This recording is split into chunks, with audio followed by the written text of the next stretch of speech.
Mapalad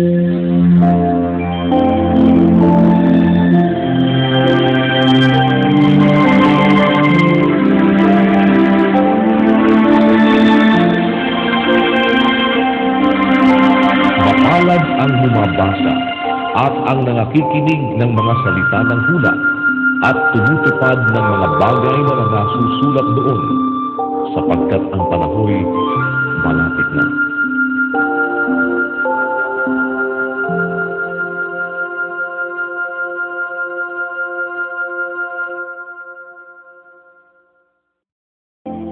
Tito, Kapitulo 1. Si Pablo, na alipin ng Diyos at apostol ni Jesucristo, ayon sa pananampalataya ng mga hinirang ng Diyos at sa pagkaalam ng katotohanan na ayon sa kabanalan, sa pag-asa sa buhay na walang hanggan, na ipinangako ng Diyos na di makapagsisinungaling buhat pa ng mga panahong walang hanggan.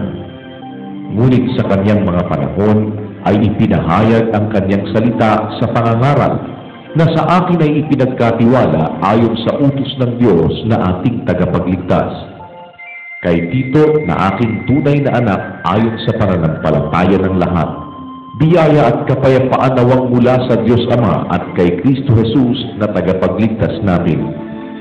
Dahil dito'y iniwan kita sa Kreta upang husayin mo ang mga bagay na nagkukulang at maghalal ng mga matanda sa bawat bayan na gaya ng ipinagbilin ko sa iyo. Kung ang sino man ay walang kapintasan, asawa ng isang babae lamang, na may mga anak na nagsisisampalataya, na hindi maisusumbong sa pangibigalig o suwail, sapagkat dapat na ang obispo ay walang kapintasan. Palibhasa siya ay katiwala ng Diyos, hindi mapagsariling kalooban, hindi magagalitin, hindi manggugulo, hindi palaaway, hindi masakim sa mahalay na kapakinabangan, kundi mapagpatuloy, maibigin sa mabuti, mahinahon ng pag-iisip, matuwid, banal, mapagpigil, nanananangan sa tapat na salita na ayon sa turo, upang umaral ng magaling na aral at papaniwalain ang nagsisisalangsan. Sapagkat may maraming mga suwail na mapagsalita ng walang kabuluhan at mga magdaraya, lalong-lalo na yaong mga sa pagtutuli, na ang kanilang mga bibig ay nararapat matikom, mga taong nagsisipanggulo sa buong mga sambahayan, na nagtuturo ng mga bagay na di nararapat dahil sa mahalay na kapakinabangan. Sinabi ng isa sa kanila rin, ng isang propetang sarili nila, ang mga taga-Kreta kailan pa man ay mga sinungaling, masasamang hayop, matatakaw na mga tamad.